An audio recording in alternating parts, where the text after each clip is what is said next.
What's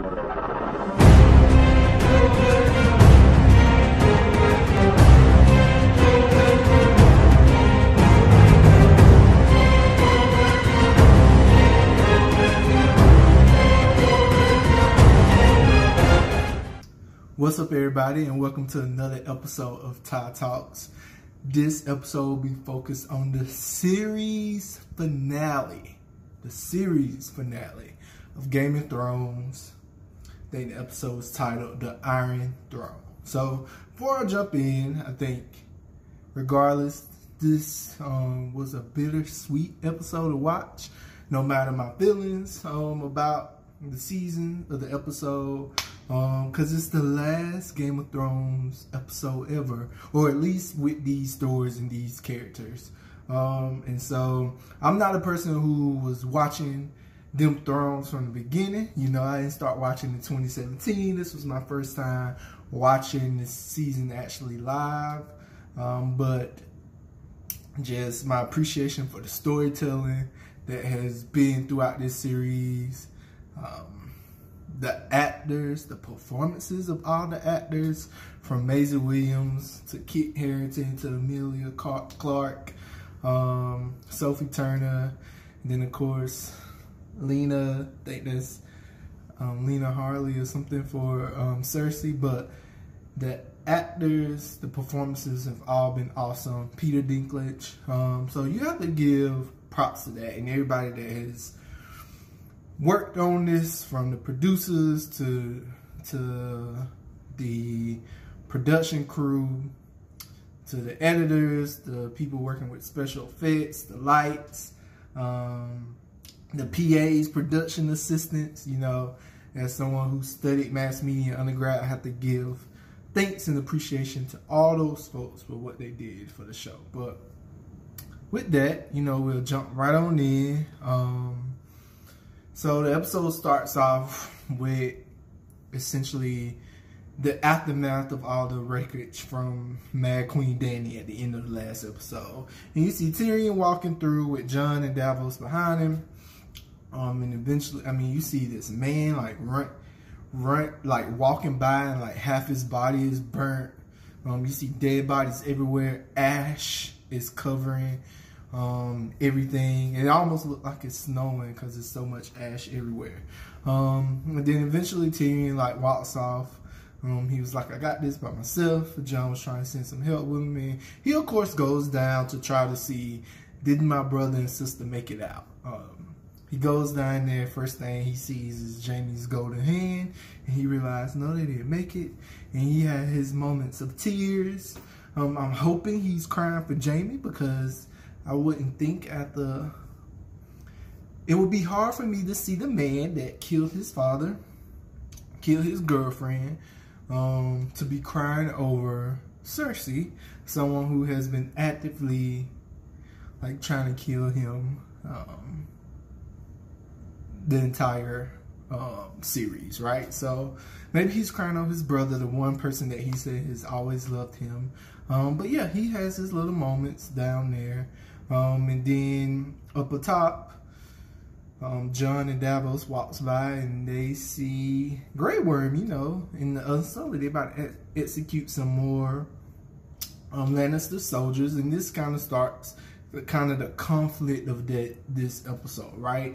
That further pushing Jon to see like Dany has gone on a path that is unredeemable to him.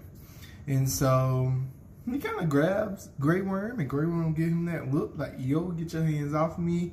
And eventually Davos gets Jon to step back. Greyworm goes ahead and executes those people. And then the next couple of scenes is just Jon and Arya walking up. And then you get to Dany flying in on Drogon. Her army cheering and yelling. And probably one of the best shots from the episode to me, maybe the best shot, was when Dany is walking and then Drogon like wings lift up behind her, and it's almost like that. It was a visual representation of she has really embodied being a dragon. Like, she did what Grandma Tyrell told her to do, and she said, "You're a dragon, be a dragon," and that's what she was. That's what she turned into. She was a dragon. Because those wings, when they came out behind her, looked like they were hers, right? And so she walks up and gives this great speech. A great speech in terms of like her acting, the power behind it, even though it was in Dothraki and Valyrian for the Unsullied. And really just hit on some stuff where, to me, just go ahead and emphasize that even though I'm not happy about Dany going down this road, had they actually taken the time to set it up more, it could have been a really great storyline. Because she started talking about breaking the wheel, but freeing men, women, and children. And now she's talking about not just the 7 kingdoms of Westeros, but the whole world. Which is a great line, great speech. It made me think of, like, I could assume that's maybe how, like, Hitler, like, spurred people on, and other dictators and tyrants. But I think what it did was, for me, emphasize how great of a story arc it could have been if they would have had followed it, right? There's a great image out there right now about like a maze, and how seasons 1 through 6, it was this intricate maze that the storyline went all the way through. And then once season 7 is down here, it just went up straight like that to season 8. And but it really just showed a rush, which really could have been great, because Dany has never talked about anything other than the Iron Throne. And so for her in that moment to be like, yeah, now we finna go liberate the rest of the world from the wheel and break the wheel everywhere. So that was interesting. Well, that happens. Tyrion walks up. He's done mourning for Cersei and Jaime. And he walks up to her, and she was like, "Yo, I know you committed treason. You let your brother loose." Like, and he's like, "Yeah, you committed genocide," and takes off his hand of the queen pin and throws it. All the Unsullied stop cheering and tapping their things, and they looking like, "Did this fool just do this?" And, you know, then it gets him sent away. She turns around, gives Jon a cold look, and she walks away as well. The next scene, or I think after that, Arya walks up to Jon and like, "Yeah, I'm here because I was trying to come kill Cersei, but your queen got to her instead." And he says this line where she's everybody's queen now. And she's like, "Tell Sansa that," which I don't know what Sansa would do to Dany at this point. Like, she has a dragon. If she wanted to go up the north and light up Winterfell, you ain't gonna do nothing either but be mix the ash with the snow. And so Jon then goes talk to Tyrion. They have this conversation. Of course, Tyrion now is trying his hardest to convince Jon on, like, yeah, this is really not right. I killed my best friend. Like, was Varys really his best friend though? Like, just over dramatic. I killed my best friend for Dany, and she did this. And so, oh, and he made this line like, "My father and Cersei put them together. They never have killed as many people as Daenerys have." And I was like, okay. And so he finally convinces Jon, I think, when he says the line, "What do you think she's going to do to your sisters? She's coming for your sisters next," right? And so Jon leaves, almost in the sense, he left in the sense almost like he was still on Dany's side. And then next thing you know, he goes and talks to Dany. Dany is in the throne room, walking around, and it kind of goes back to that vision that she had at the end of season 2, I believe, when it was like, which is really ironic because it almost her path that day was choose this ash in this Iron Throne, or go choose to be with Drogon and the baby Khal Drogo and the baby that she lost. But of course, you know, she didn't stay with Khal Drogo and that baby. She went back and got her dragon, so it has led her to this point, to the ashes in the throne room But she never got to sit on the throne because Jon comes up, she goes talk to him. Jon finally like shows her a little bit of love back, like he let her kiss, and then that's when he stabs her and kills her. And this is like, what, like 30 minutes, 30, 40 minutes into the show, maybe? So only halfway into the episode. I'm like, wow, Dany really dying like this. Which I knew she was dying, and I knew Jon was going to do it, but I don't think I expected it that soon. And, I mean, it was shot great because it was a really close shot. They both took a gas in, so you didn't know if Jon stabbed her or she stabbed Jon. But Dany dies. And then a moment which I think for me was a little bit... I'm trying to think of what I know from Dany, which y'all have heard me say, like, before this season, Dany had never told anybody that she loved them other than saying that she loved her dragons. She didn't let Dario Navarro, or whatever his name is, that she left over there in Marine. She didn't let him get between her and her dream. When Khal Drogo died, she wasn't really heartbroken or upset, right? But then I guess she did go in that fire to actually die with him.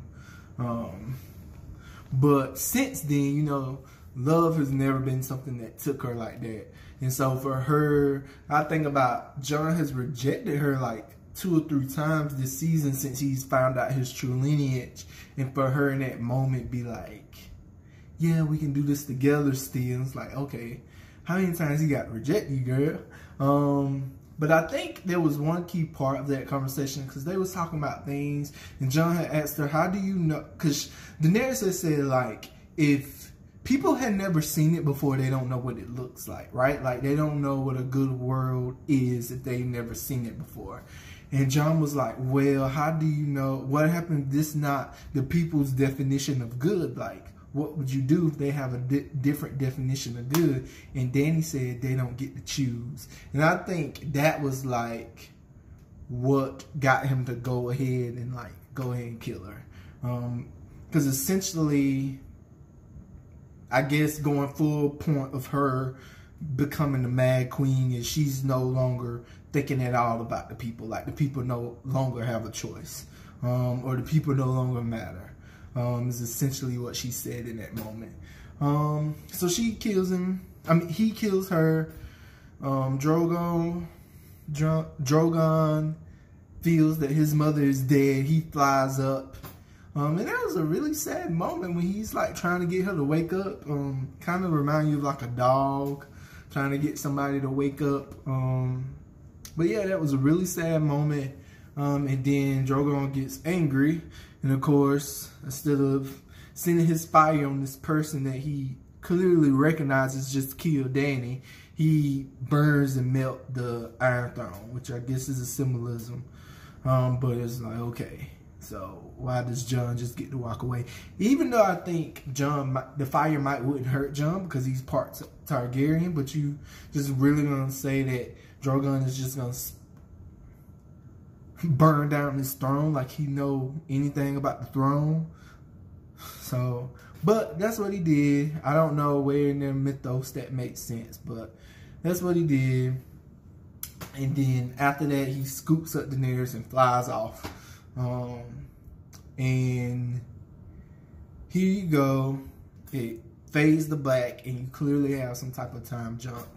And it opens up, and this is where I think that first part of the episode, even though I was sad that Daenerys died, it was probably one of the best parts of the season for me, personally.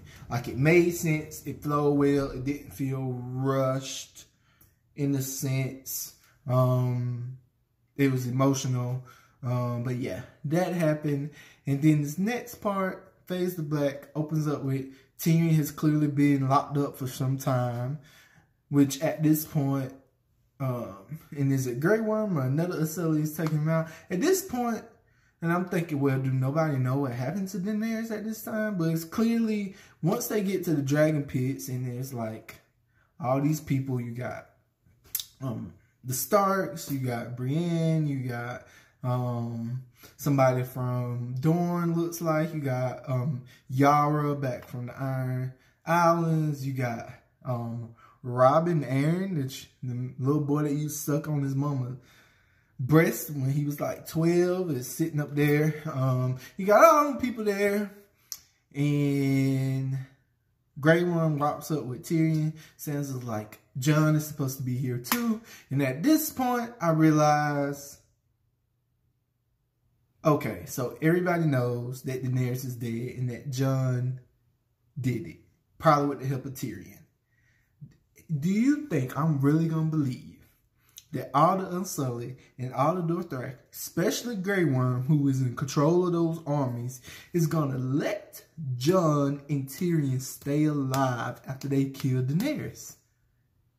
No! They just killed the soldiers when the war was over. Like, just sliced their neck. Like, you literally just showed that in this episode. So you think that I'm going to believe that Greyworm let them stay alive this whole time? Like, you already been having this contention between Jon and Greyworm at the beginning of the episode. And after he kills Daenerys, the last person that Greyworm cares about, that he is just going to let Jon and Tyrion stay locked up all this time for y'all to travel all the way to come have this meeting?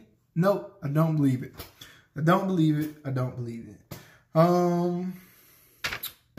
Yeah. And so, you go on from there. Of course, the writers had to give Peter Dinklage a speech. So they're talking about how they need to choose a king, a new ruler. And it almost was like they wanted those people to nominate someone, and had a little funny moment when, I can't remember his first name, but I know he's a Tully. He's like Catelyn's brother, I believe. He was the one whose wedding it was at the Red Wedding. But he stands up and just fumbling around his words. I don't even think I heard what he said. He was just going off. He was just mumbling, and Sansa's, I'm like, Uncle, sit down. Ain't nobody finna make you the king. And so even when he sat down, he like bumped his sword on the chair, like all that. It was just a little funny. And then Tyrion Sam, I think, makes a joke about, well, I think he was serious, but he was almost like, why don't we vote on it? Let all the people vote on it. And they laughed that off. Laughing at democracy, basically. And then Tyrion says, the person with the best story, the people love a story, should take over. And then this man says Bran. Brandon Stark. Bran the Broken.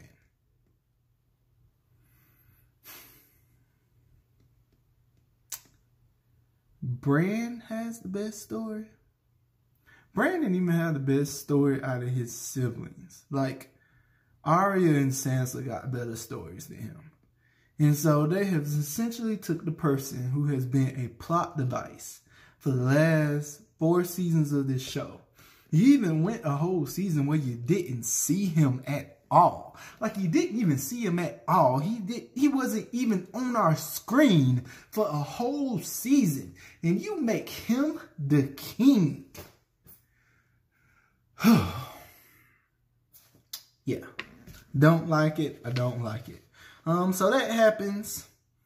And then he has initiated his new small council where you have Brienne, which is over the Kingsguard, which makes sense, right? I'm down with that. Davos is over the sea, which he was a sailor. I'm down with that. Sam is the new Grand Master, which I'm down with that. He wouldn't have studied those things. Of course, Tyrion's in the hand. But then you have a Bronn, the crook. The crook that just spent his only 2 scenes this season before that scene was one with Qyburn giving him the crossbow to say, we'll pay you this much money and give you this if you go kill Jaime and Tyrion. And then him going to act like he was going to go shoot Jaime and Tyrion, like, no, unless y'all offer me something better. But you trust this man to be over the money for the entire kingdom. I don't believe it. I don't believe it. yeah. Brienne had a nice little moment writing a to-buy message to Jaime. That was nice.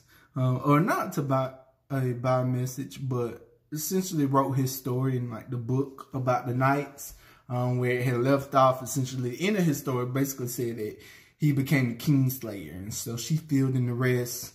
Talked about keeping his oath to Catelyn, and then ending off with that he died trying to protect his queen, which was Cersei. You had Greyworm takes the Unsullied to the north, which I'm happy about, because I was hoping that with Greyworm losing all his people, that it wouldn't also make him lose like his humanity that he's built up since just being the Unsullied soldier at the beginning when his character was first introduced. So I'm glad he's able to keep that. Arya's like, I'm gonna go west to Westeros to see what's there. So she's going on adventures. Sounds like it could be a spinoff to me. Sansa, which is probably the story I'm most happy about, because I don't know if I said this in my other videos, but Sansa is a character that I have completely did a 180 on from my first watch to my second watch and up through this finale. But yeah, she is Queen of the North. Queen of the North. Happy for her. I think she deserves it. And then Jon gets sentenced to be in the Night's Watch. But just like a privileged white man, he didn't serve his sentence, because all he did was go up there and ride off with Tormund. But yeah. And that was the end of the show. So I'm very upset about Bran being the king. Even his last scene, he was like, oh, he rolled into the small council meeting for like 2 seconds and then rolled out and was like, let me go see if I can try to find Drogon. And then like, it's like, boy, like what kind of king are you? You don't even have feelings anymore. You couldn't even tell that girl bye after she had saved your life all those years. I can't even remember her name, but you couldn't even tell her bye. Or give her a hug or say anything else. You just said goodbye and like let her walk off. Like, but I'm supposed to believe you king. And then you're gonna say this comment like, what do you think I came down here for? So what have you? Hodor done died for you. Theon died for you. Like, was all of this so Bran, so you can sit on the throne? Did you see that you was going to be sitting on the throne when you let all this happen? And it's just like, oh my goodness. And I think I heard somewhere that Bran is the first point of view in the books, which will seem that he seems like the end game if George R. Martin started with him as the point of view in the books. But it's like, this show has not done anything for Bran but made him a plot device. And it was like someone who moved along the plot as the 3-Eyed Raven because he sees stuff. Or he can go back and see stuff that they need to help fill in and tell everybody. That is all he has did. So it's like, come on, bro. But that season, the series finale of Game of Thrones is over. I mean, of course, other than ending with Bran as the king, I actually didn't feel as bad about this episode as I did some of the other ones this season. Like, the first episode to me was like just completely boring. I think the second episode was probably my favorite episode this season. The episode after the Battle of Winterfell was probably like my second, and then I'll probably say this one. The Winterfell was just too dark for me. I liked Arya killing him at the end, but yeah. Thoughts on the season is probably, if I had to compare it to the rest of the Game of Thrones seasons, it probably is number 8, the last one. But yeah, that is Game of Thrones.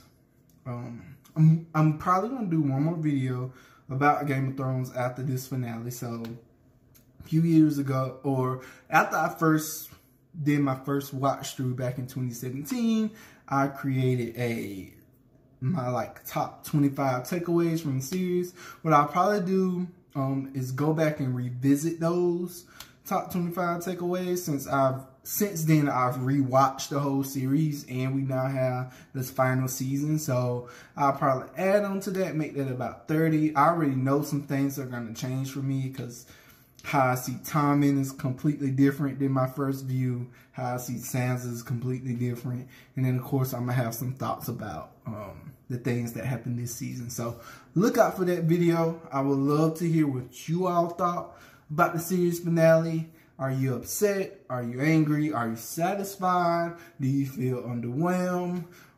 Did some of your characters get some of your favorite characters get the endings that you want?